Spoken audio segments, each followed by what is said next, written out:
بنت عمي اتقدم لها عريس من وهي في الثانوية العامة. هو مهندس وشغال في الخليج، واللي جت اتقدمت وقتها كانت أخته، لأن والدته ست كبيرة ومريضة في سريرها. وهم اتعرفوا على بعض وحصل القبول ما بينهم عن طريق النت. وأول ما نزل الأجازة جه اتقدم على طول بصراحة، وعملنا الخطوبة.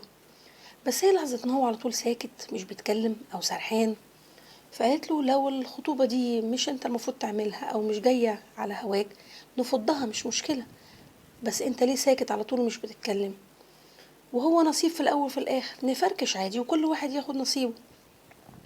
فطبعا أكد لها وقتها إن مفيش في حياته حد غيرها، وإن هو بس واحدة واحدة هياخد عليها ويقربوا من بعض. وبرضه كلمت أخته وأكدت لها نفس الكلام، وفهمتها إن أمه بس كانت شخصيتها قوية جدا ومسيطرة، فمرضها ده هو السبب في اللي هو فيه دلوقتي. لحد ما جه الوقت وربنا افتكرها. وبالرغم من كده فضل برضه يأجل في الجواز لأكتر من يمكن سنتين من غير أي سبب، رغم إن الشقة جاهزة وظروفه الحمد لله كويسة. فاتصل بعمي من بره في وقت كده وقال له بص أنا حزين قوي وعايز أخلص من موضوع الجواز ده بسرعة، في أقرب أجازة أنا هنزلها نتمم موضوع الجواز. وفعلا نزل أجازته واتجوزوا على طول، وربنا اداهم الذرية الصالحة. لكن المشكلة بدأت إمتى بقى؟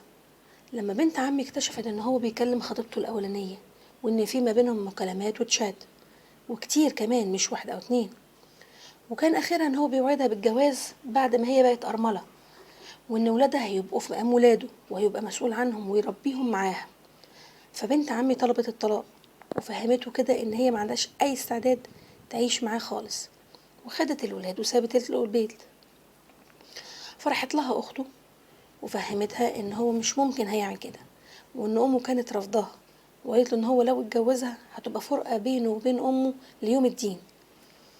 وجه وصالحها وانتهى الموضوع على كده. لكن دلوقتي بقى تاني هي اكتشفت إن هو رجع يكلمها وبنفس الموضوع وبنفس الطريقة. واكتشفت كمان إن ليهم صور مع بعض وبعتين صورهم لبعض. وهي دلوقتي واجهته واعتذر لها وأكد لها إن هي اللي بعتت مش هو، وإن هو من ناحيته رافض تماما الموضوع ده. لكن طبعا هي مش مصدقاه. وكمان لقت أخته بتقول لها حوطي على جوزك. فبنت عمي دلوقتي بين نارين، ما عندهاش استعداد لإن هو يجيب لها زوجة تانية يعني، وفي نفس الوقت صعبان عليها حياتها وولادها وتضحياتها دي كلها علشانه. فهي دلوقتي مش عارفة تعمل ايه، فهيبقى ايه الحل؟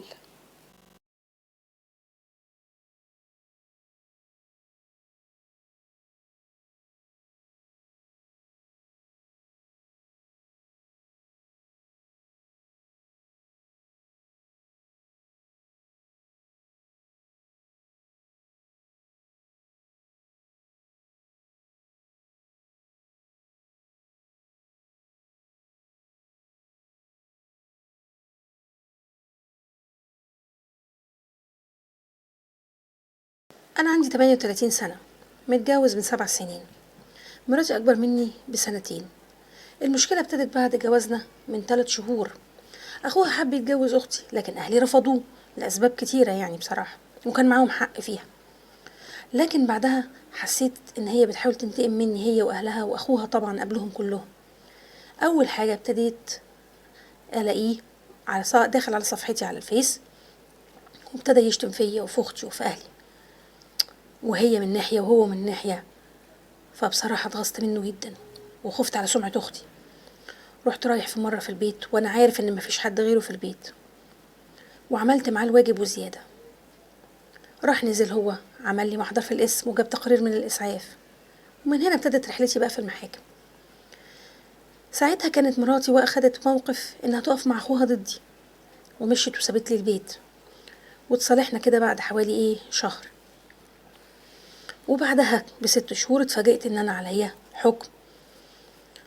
فاستفسرت منها فعرفت ان هي راحت شهدت مع اخوها. رحت هددتها، قلت لها هتيجي وتشهدي معايا ضد اخوكي، والا هطلقك وملكيش عندي حاجه. وقومت محامي وتصالحنا واتظبطت الدنيا، وراحت هي فعلا شهدت معايا.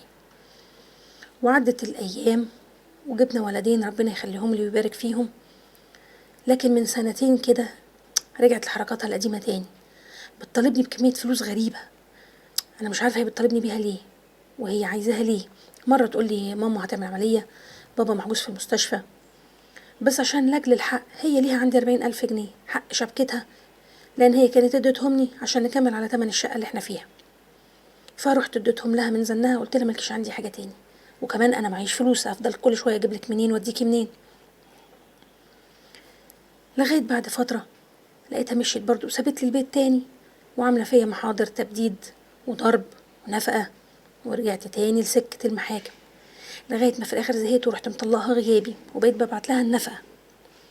لكن يوم بقى تسليم القايمه لقيتها قعدت تعيط وتعتذر وتتاسف وتقول طب اديني فرصه تانية عشان الولاد، عشان العشره اللي ما بينا. بس انا من ساعتها وانا مش مرتاح، انا لا عايزه اكمل معاها ولا طايق ابص حتى في وشها. لكن انا لولا العيال فبقيت خايف اكمل معاها عشان العيال، بس خايف اتعب نفسيا انا منها لاني مش عايزها، ولا افضل زي ما انا وابعت لها نفقتها وخلاص على كده الدنيا خلصت. بس انا كل اللي يهمني الولاد في النص، وفي نفس الوقت انا لو تعبت طب ما هو العيال هيعملوا ايه، وانا لو تعبت هبقى تعبان منها من العيشه معاها. فبقيت محتار اعمل ايه.